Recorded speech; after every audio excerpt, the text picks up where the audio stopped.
এবার আমরা পড়ালেখা করব শক্তি নিয়ে। তো শক্তিটা আসলে কি? সোজা কথায় শক্তিটা হচ্ছে গিয়ে একেবারে এক কথা আমরা বলতে চাইলে কাজ করার সামর্থ্য। তার মানে কাজ আর শক্তি এদের মধ্যে আসলে বেসিক কোনো পার্থক্য নাই। কাজ যা বলতে গেলে শক্তিও একরকম, তাই কিন্তু শক্তি হচ্ছে গিয়ে আমরা যে কাজ করব সেই কাজের জন্য তো আমাদের একটা শক্তি থাকা লাগবে, যার মাধ্যমে আমি কাজ করব, মানে যার মাধ্যমে আমি কাজ করতেছি বা যাকে ব্যবহার করে আমি কাজ করতেছি সেটাই হইল গিয়ে শক্তি। এই শক্তিটাকে দুইভাবে চিন্তা করা যায়। সেটা হচ্ছে গিয়ে আমরা দুই রকম কাজ দেখেছি, তাই না? এক রকমের কাজ দেখেছি আমরা ধনাত্মক, আরেক রকমের কাজ আমরা কিছুক্ষণ আগে দেখলাম ঋণাত্মক। তো কাজ যদি ধনাত্মক হয়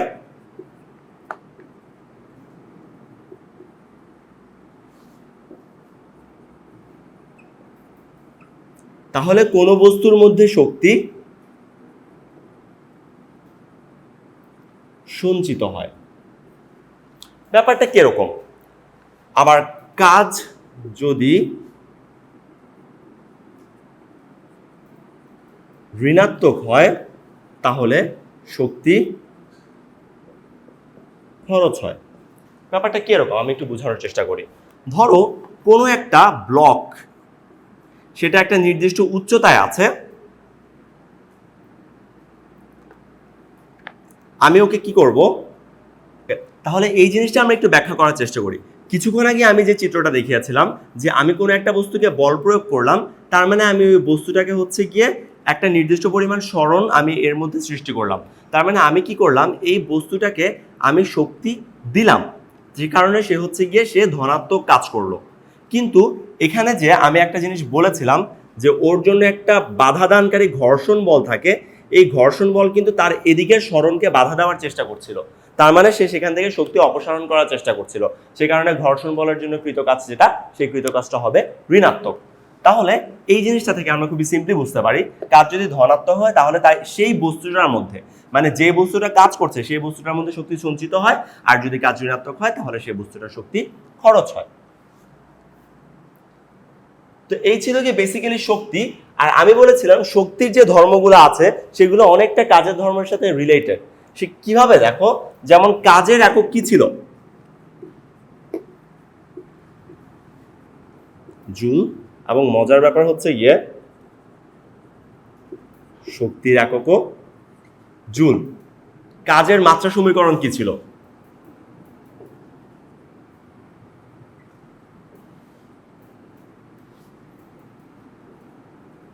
ml স্কোয়ার টি ইনভার্স 2। এবং মজার ব্যাপার হচ্ছে গিয়ে শক্তিরও মাত্রা সমীকরণ হচ্ছে গিয়ে ml স্কোয়ার টি ইনভার্স 2। এত মিল তাদের মধ্যে। এবং আরো একটা মজার ব্যাপার হচ্ছে গিয়ে কাজের যে সূত্রগুলা ছিল সেখান থেকে আমরা শক্তি সূত্রগুলা নিয়ে আসবো। তার আগে আমরা দেখি যে শক্তি কয় রকমের। এখন শক্তিকে অনেকভাবে প্রকারভেদ করা যায়। আমি যদি শক্তির একটা প্রকারভেদ লেখার চেষ্টা করি তাহলে আমি জিনিসটাকে এভাবে লিখতে পারি।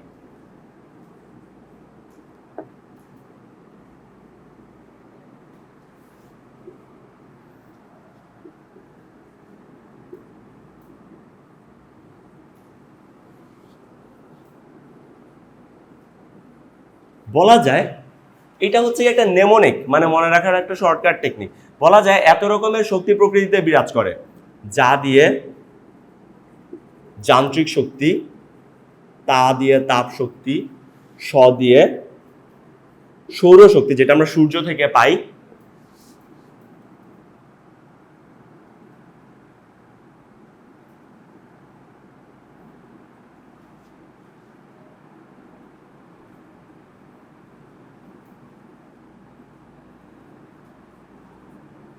আণবিক শক্তি, চৌম্বক শক্তি,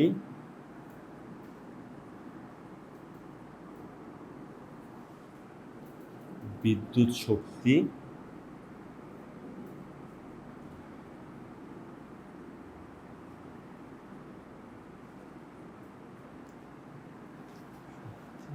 আলোক শক্তি।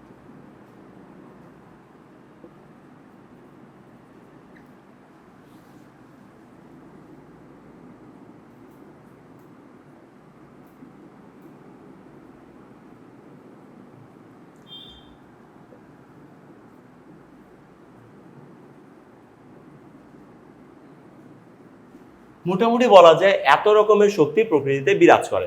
মোটামুটি সবকিছুই শক্তি কি সেটা তোমাদের হালকা পাতলা ধারণা আছে। আমরা বেসিক্যালি যেই শক্তিটা নিয়ে আলোচনা করব সেটা হচ্ছে গিয়ে যান্ত্রিক শক্তি। এবং মজার ব্যাপার হচ্ছে গিয়ে যান্ত্রিক শক্তিকে আবার দুই ভাবে ভাগ করা যায়। একটা হচ্ছে গিয়ে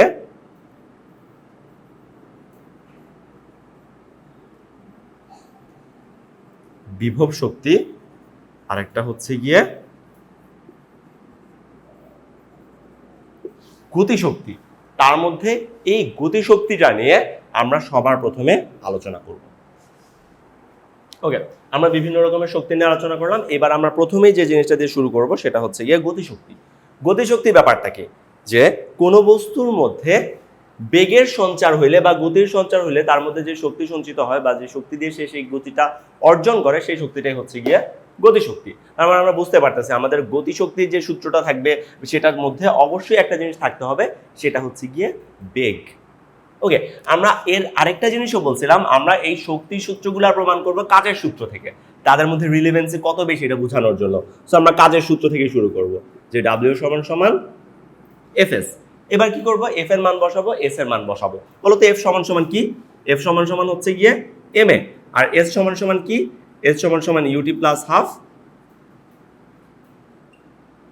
এটি স্কোয়ার। চলো আমরা বসানোর চেষ্টা করি। তার আগে একটা জিনিস বলে নিই, ধরো একটা গাড়ি শুরুতে সবসময় স্থির অবস্থায় থাকে, তাই না? তারপরে তার উপরে একটা নির্দিষ্ট পরিমাণ বল প্রয়োগ করা হয়, তার কারণে সে গতিশীল হয়। তাহলে আমি ধরে নিলাম এই গাড়িটা আদি অবস্থায় স্থির ছিল, সে কারণে আমি চিন্তা করলাম এই ইউটির ইউ জিরো, তার মানে ইউটিটাই জিরো, তার মানে এস সমান সমান হয়ে যাচ্ছে জাস্ট হাফ এ টি স্কোয়ার। তো চলো আমরা মান বসাই। তাহলে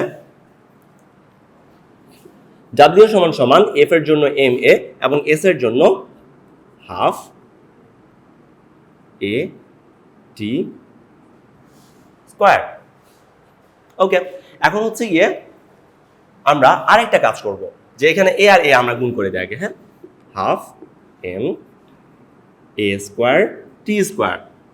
এ স্কোয়ার টি স্কোয়ার থেকে স্কোয়ার কমন নিয়ে ফেলি, সো সেটা হবে এ টি হোল স্কোয়ার। এবার হচ্ছে গিয়ে আমরা একটা ছোট্টখাটো ফর্মুলা দেখবো, যেটা আমরা অনেক ভালো করে জানি, যে v is equal to u plus a t, তাই না?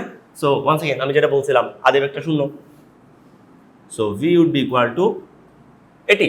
তাহলে ভি যদি এটি হয়, তাহলে আমি এটি জায়গায় ভি অ্যাপ্লাই করে দিতে পারি। তাহলে আমার সূত্র হচ্ছে গিয়ে হাফ এম এটির জায়গায় ভি এবং স্কোয়ারের স্কোয়ার। এইটাই হচ্ছে গিয়ে আমাদের গতিশক্তির প্রধান সূত্র। এবং এখানে খেয়াল করো, ই কে লিখলাম, ই দিয়ে এনার্জি, কে দিয়ে কাইনেটিক। গতিশক্তি ইংলিশ হচ্ছে গিয়ে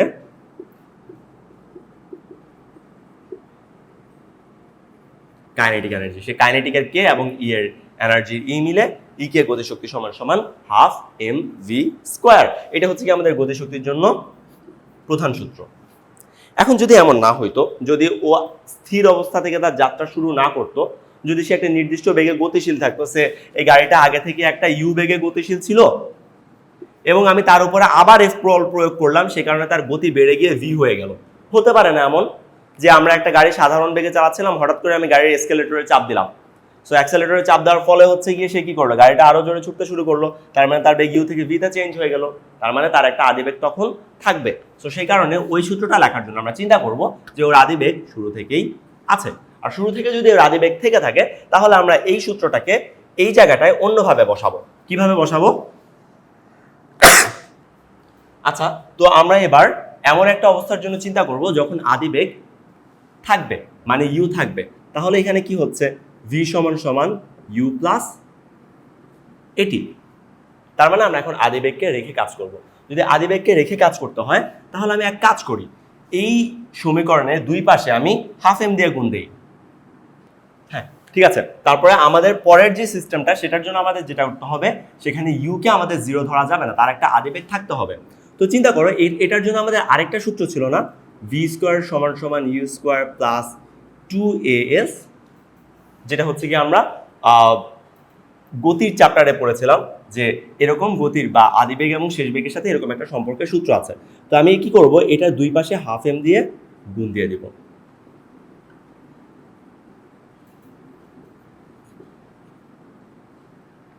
তো এই পাশে আমার কি চলে আসতেছে, হাফ এম ভি স্কোয়ার, আর এ পাশে আমার আসতেছে হচ্ছে গিয়ে half m u square plus half a to a cancel হয়ে গেলে এম এ এস। তাহলে এখন কি আসে দেখো, আগের সূত্রটা থেকে কি পরিবর্তন হয় আমরা একটু খেয়াল করার চেষ্টা করি। যে আমি যদি এখানে হাফ এম ইউ স্কোয়ারকে সমান সমানের ওই পাশে নিয়ে আসি, তাহলে ব্যাপারটা এরকম হয়, half m v square minus half m u square সমান সমান এম এ এস। এবং এম এ এস এর ব্যাপারটাকে আমরা কি জানি, এখানে এম এটা হচ্ছে গিয়ে কোনো কিছুর প্রযুক্ত বল এবং এসটা হচ্ছে গিয়ে সরণ। তাহলে এম এ এস কে আমরা এফ এস লিখতে পারি, আর এফ এস মানে হচ্ছে গিয়ে কৃত কাজ। দেখো আমি এখানে কৃত কাজের সাথে গতিশক্তির একটা সম্পর্ক স্থাপন করে ফেললাম। সেটা কি, এখানে আমি হাফ এম ভি স্কোয়ারকে আমি লিখতে পারি শেষ বেগ এর জন্য গতিশক্তি, ইউকে লিখতে পারি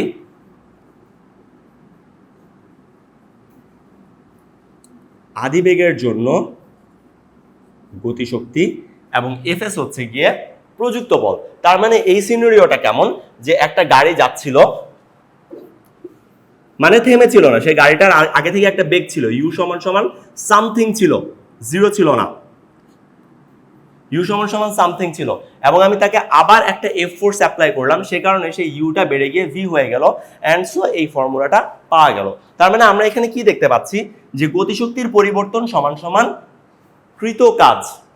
তো এইখান থেকে আমরা একটা নতুন কনসেপ্ট নিয়ে আসতে পারি, সেই নতুন কনসেপ্টটা হচ্ছে গিয়ে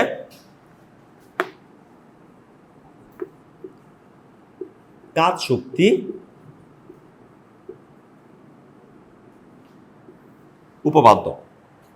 তো কাজ শক্তি উপপাদ্যটা ব্যাপার কি, এটা হচ্ছে গিয়ে আমি কোনো কিছুর উপর যে পরিমাণ শক্তি প্রয়োগ করব বা কোনো কিছুর শক্তির পরিবর্তন যা হবে ঠিক ততটুকুই কাজ সে সম্পন্ন করবে।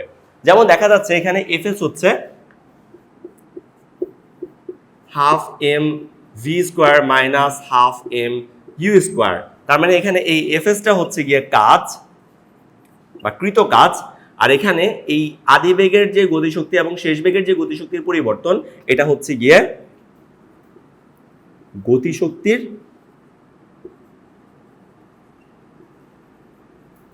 পরিবর্তন। তার মানে হচ্ছে গিয়ে কৃত কাজ সমান সমান গতিশক্তির পরিবর্তন। এই যে এই জিনিসটা, এইটাকে বলা হয় কাজ শক্তি উপপাদ্য।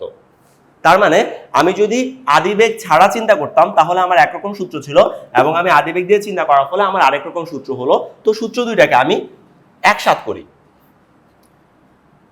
প্রথমত আমি যে সূত্রটা লিখেছিলাম সেই সূত্রটা ছিল জাস্ট ইকে সমান সমান হাফ এম ভি স্কোয়ার, এবং আমি ধরলাম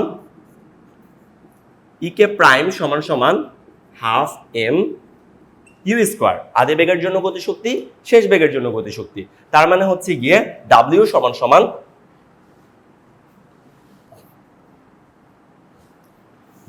সমান সমান ইকে মাইনাস ইকে প্রাইম। এইভাবে করে আমরা কাজের সাথে শক্তির সম্পর্ক স্থাপন করতে পারি। আমরা কিছু অঙ্ক করার চেষ্টা করি।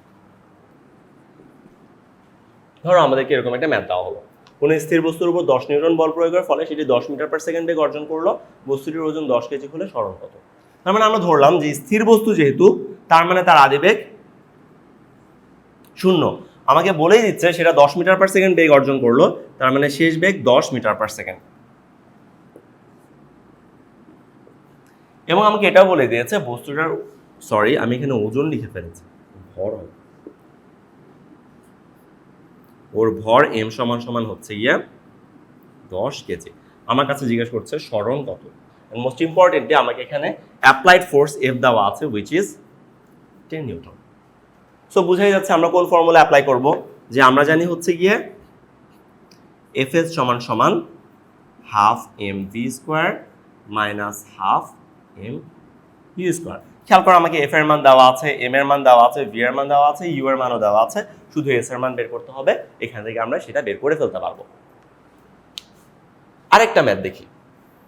ধরো আমাদেরকে এরকম একটা ম্যাথ দেওয়া হলো যে 10 কেজি ভরের কোনো বস্তুর ওপর 10 সেকেন্ড ধরে 10 নিউটন বল প্রয়োগ করা হলো। আমাদের কাছে 4টা জিনিস চাচ্ছে। প্রথমে হচ্ছে গিয়ে 10 সেকেন্ড পর গতিশক্তি। তো প্রথমে আমরা একটা একটা করে বের করি। 10 সেকেন্ড পর যদি গতিশক্তি চাই, we know that kinetic energy is equal to half mv square. তাহলে 10 সেকেন্ড পরের গতিশক্তি চাইলে আমার 10 সেকেন্ড পরের বেগটা লাগবে, তাহলে আমি 10 সেকেন্ড পরে গতিশক্তি বের করতে পারবো। তো আমার অ্যাকচুয়ালি প্রথমে v বের করতে হবে, and we know that v is equal to u plus at। এখন ব্যাপারটা হচ্ছে কি আমাদেরকে বলা নাই ইউটা কত। যেহেতু আমাদের ইউ সম্পর্কে এই ম্যাথে কিছু বলা নেই, তাহলে আমাদের ধরে নিতে হবে আদিবেগ শূন্য। তোমাদের যদি কোনো ম্যাথে আদিবেগ সম্পর্কে কিছু না বলে দেয়, তাহলে তোমাদের ধরে নিতে হবে বস্তুটা শুরু থেকে স্থির অবস্থায় ছিল।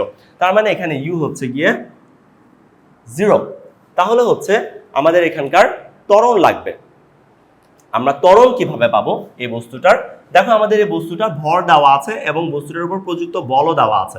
তাহলে আমরা কি জানি F সমান সমান m a। তার মানে কি হবে a সমান সমান F divided by m, so that would be 10 Newton divided by 10 kg, which is 1 meter per second 1 meter per second square। তার মানে এখানে ত্বরণ হচ্ছে গিয়ে 1 এবং টাইম হচ্ছে গিয়ে আমাদের 10 seconds, so we get v is equal to 10 meter per second। তার মানে আমাদের এই বেগটা বা 10 সেকেন্ড পরের বেগ হচ্ছে গিয়ে 10 মিটার পার সেকেন্ড। তার মানে হচ্ছে গিয়ে আমাদের এখানকার ই কে হবে 1 নম্বরের জন্য হাফ ইন্টু 10 ইন্টু 10 স্কোয়ার। এখন আমরা বি নাম্বারে চলে আসি, 20 সেকেন্ড পর গতিশক্তি। মজার ব্যাপার হচ্ছে কি 10 সেকেন্ড পর্যন্ত কিন্তু তার বল প্রয়োগ করা হয়েছে, তার বল কিন্তু এই সময়ের পরে আর প্রযুক্ত করা হয়নি। তার মানে কি যদি কোনো ঘর্ষণ বল না থাকে, এবং আমরা ধরে নেই ফিজিক্সের ম্যাথগুলোতে যদি ঘর্ষণ বলের কথা না বলা যায়, আমরা ধরে নেই সেখানে কোনো ঘর্ষণ বল নাই। তাহলে যদি ঘর্ষণ বল না থাকে, তাহলে 10 সেকেন্ড পরেও কিন্তু তার বেগ মানে 11 সেকেন্ড 12 সেকেন্ড 13 সেকেন্ড 14 সেকেন্ড এরকমগুলো সময়েও তার বেগ সেই 10 মিটার পার সেকেন্ডই থাকবে, কারণ 10 সেকেন্ডের পরে আর বল প্রয়োগ করা হয় নাই। যদি আরো বল প্রয়োগ করা হইতো তাহলে তার বেগ আরো বৃদ্ধি পাইতো। তার মানে হইলো গিয়ে 10 সেকেন্ড পরে 20 সেকেন্ড যখন হবে তখনও তার বেগ 10 মিটার পার সেকেন্ডই হবে। তার মানে বি নাম্বারের ম্যাথের অ্যান্সারও প্রিভিয়াস অ্যান্সারটার সমান হবে, কারণ 20 সেকেন্ড সময়ে কোনো বল প্রযুক্ত করা হয় নাই। তার মানে অ্যাকচুয়ালি এ এর অ্যান্সার এন্ড বি এর অ্যান্সার সেম হবে।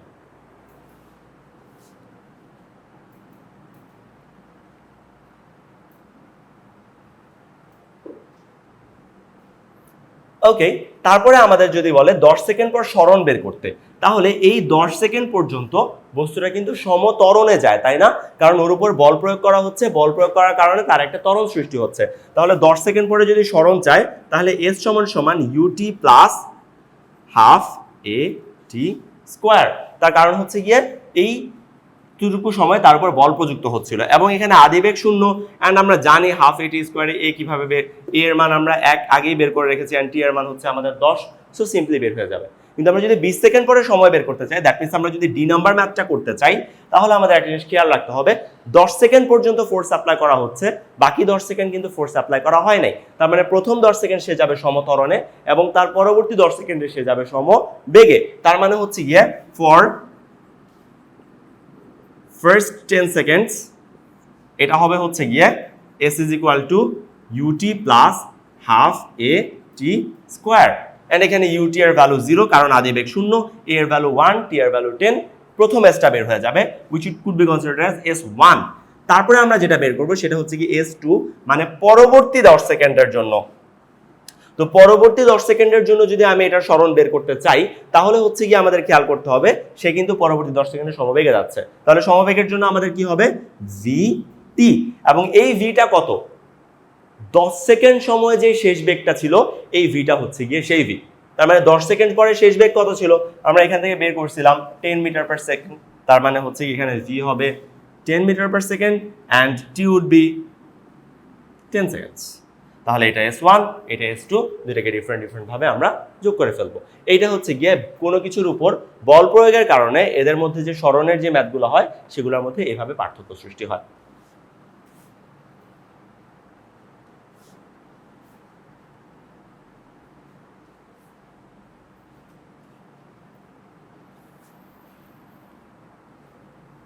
তো মোটামুটি এই ছিল আমাদের গতিশক্তি নিয়ে আমাদের ম্যাথ বা গতিশক্তি নিয়ে আমাদের পড়ালেখা। এরপর আমরা যে জিনিস নিয়ে পড়ালেখা করব সেটা হচ্ছে গিয়ে বিভব শক্তি।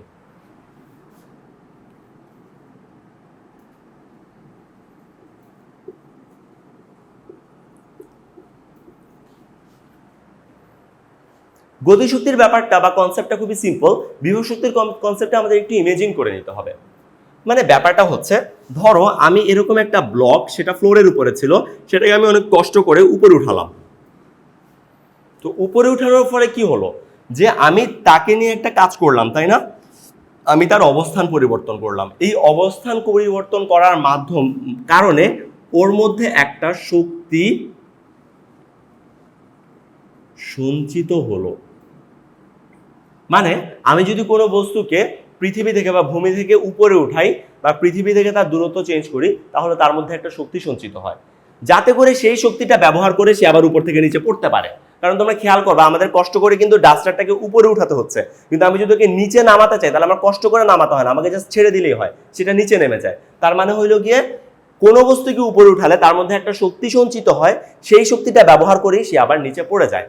তাইলে এই যে কোনো বস্তুকে আমি উপরে ওঠার কারণে বা তার অবস্থান পরিবর্তনের কারণে তার মধ্যে একটা শক্তি সঞ্চিত হলো, এই শক্তিটার নামই হচ্ছে গিয়ে বিভব শক্তি।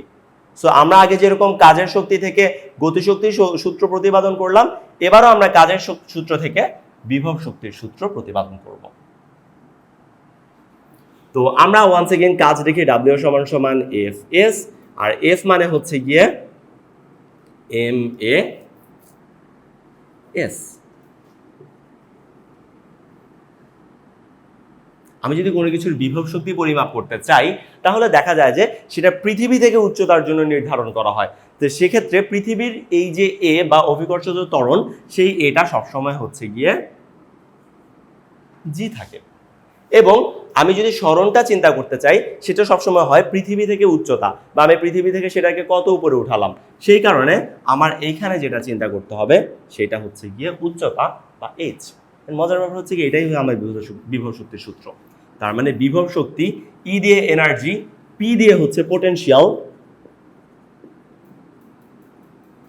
তার মানে পোটেনশিয়াল এনার্জি বা বিভব শক্তির সূত্র হচ্ছে গিয়ে এম জি এইচ। আচ্ছা, এতক্ষণ আমরা যে বিভব শক্তিটা দেখলাম সেটা হচ্ছে গিয়ে ভূমি থেকে কোনো বস্তুকে যদি আমি উপরে উঠাই তাহলে ছেড়ে দিলে সেটা আবার যদি নিচে পড়ে, এটার জন্য যে বিভব শক্তির পরিবর্তন সেটা আমরা দেখছি। এবার আমরা দেখবো, আমাদের ডেইলি লাইফে আমরা এই জিনিসটা অনেক দেখি, সেটা হচ্ছে গিয়ে একটা স্প্রিং। আমরা এবার স্প্রিং এর জন্য বিভব শক্তি দেখার চেষ্টা করব। তার মানে হচ্ছে গিয়ে কোনো একটা স্প্রিং এর উপর যদি আমি একটা এফ ফোর্স অ্যাপ্লাই করি, তাহলে কি হবে, স্প্রিংটা প্রসারিত হবে। আবার যদি আমি স্প্রিং এর অপোজিট দিকে একটা এফ ফোর্স অ্যাপ্লাই করি, তাহলে সেই স্প্রিংটা সংকুচিত হবে। আমি কি বলেছিলাম, বিভব শক্তি হচ্ছে গিয়ে কোনো বস্তুর অবস্থান পরিবর্তনের জন্য হয়, আবার বিভব শক্তি কোনো বস্তুর আকৃতি পরিবর্তনের জন্য তার মধ্যে সঞ্চিত হতে পারে। যেমন এই স্প্রিং এর স্বাভাবিক আকৃতি হচ্ছে গিয়ে এমন, আমি যদি স্প্রিংকে চাপ দিই তাহলে সে সংকুচিত হয়ে গেল এমন। তার মানে এই স্প্রিং এর মধ্যে একটা শক্তি সঞ্চিত হবে না, যাতে করে আমি স্প্রিংটাকে ছেড়ে দিলে সেই শক্তিটাকে কাজে লাগাই আবার আগের মতো হয়ে যেতে পারে, তাই না? তোমরা স্প্রিং এর যদি তোমাদের আইডিয়া থাকে তাহলে দেখবা, স্প্রিংকে চাপ দিলে তাকে আবার আগের মতো করার জন্য আমাদের টান দেওয়া লাগে না, আমাদের ছেড়ে দিলেই হয়, সে অটোমেটিক্যালি সোজা হয়ে যায়। কেন হইলো? কারণ আমরা যখন চাপ দিলাম তখন তার মধ্যে একটা বিভব শক্তি সঞ্চিত হইলো, ওই বিভব শক্তিটাকে কাজে লাগায় সে আবার আগের মতো হয়ে যাচ্ছে। তাহলে এই যে স্প্রিং, এই স্প্রিং এর জন্য আমাদের একটা জিনিস লাগে, সেটা হচ্ছে গিয়ে স্প্রিং ধ্রুবক, যেটাকে কে দিয়ে প্রকাশ করা হয়। স্প্রিং ধ্রুবকটা কি? এটা হচ্ছে কি এমন একটা ধ্রুবক যেটা স্প্রিং যেই জিনিস দিয়ে বানানো সেটার উপর নির্ভর করে। আমি যদি লোহা দিয়ে স্প্রিং বানাই, স্প্রিং ধ্রুবকের মান একরকম হবে। আমি যদি তামা দিয়ে বানাই তাহলে সেটার জন্য স্প্রিং ধ্রুবক একরকম হবে। এইরকম স্প্রিং যে উপাদান দিয়ে তৈরি সেই উপাদানের উপরে স্প্রিং ধ্রুবকটা নির্ভর করে। আর আমি ধরলাম এই স্প্রিংটা স্বাভাবিক অবস্থায় এখানে আছে, আমি ওকে ফোর্স অ্যাপ্লাই করলাম, এফ ফোর্স অ্যাপ্লাই করে তাকে আমি এরকম করে ফেললাম। তার মানে আমি স্প্রিংকে এতটুকু ভিতরে ঢুকালাম না, বা এতটুকু সরালাম আমি আসল জায়গা থেকে স্প্রিং এর। তার মানে এই এক্সটাই হবে স্প্রিং এর জন্য সরণ। তাহলে স্প্রিং এর সরণ ব্যাপারটা বোঝা যাচ্ছে। স্প্রিং সাধারণত যেভাবে থাকতে পছন্দ করে সেইটাকে বলা হয় স্প্রিং এর সাম্যাবস্থা।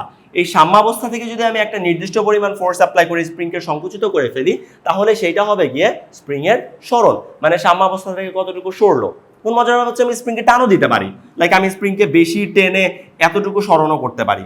তার মানে সরণটা সংকোচনের জন্য হতে পারে, প্রসারণের জন্য হতে পারে। আলটিমেটলি সাম্যাবস্থা থেকে যদি আমি সরাই সেটাই হবে সরণ। তাহলে এটা যদি স্প্রিং এর সরণ হয় এবং এটা যদি স্প্রিং ধ্রুবক হয়, স্প্রিংকে তার অবস্থান পরিবর্তনের কারণে ওর মধ্যে যে বিভব শক্তি সঞ্চিত হয় সেই বিভব শক্তি ইপি সমান সমান হাফ কে এক্স স্কোয়ার। এটা হচ্ছে কি স্প্রিং এর জন্য বিভব শক্তি। তোমরা খেয়াল করবা আমি এর আগে সব সূত্রের প্রমাণ দেখিয়েছি, এই সূত্রের প্রমাণ দেখাইনি, কারণ এই সূত্রের প্রমাণ করার জন্য আমাদের হায়ার লেভেলের একটা নলেজ লাগে, সেটা হচ্ছে কি ইন্টিগ্রেশন তোমাদের এসএসসি লেভেলে নেই, তাই আপাতত তোমাদের কষ্ট করে এই সূত্রটা মুখস্থ করে ফেলতে হবে। তার মানে আমরা বিভব শক্তি নিয়ে এতক্ষণ পর্যন্ত যে সূত্রগুলো দেখলাম তার মধ্যে একটা সূত্র ছিল পড়ন্ত বস্তুর জন্য, সেটা ছিল mgh, এবং আরেকটা ছিল গিয়ে স্প্রিং এর জন্য, সেটা হচ্ছে গিয়ে হাফ কে এক্স স্কোয়ার। তার মানে এটা হচ্ছে গিয়ে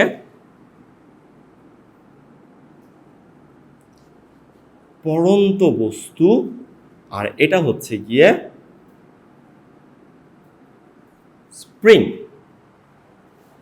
পরবর্তীতে আমরা এই সূত্রগুলো নিয়ে কিছু অঙ্ক দেখার চেষ্টা করব।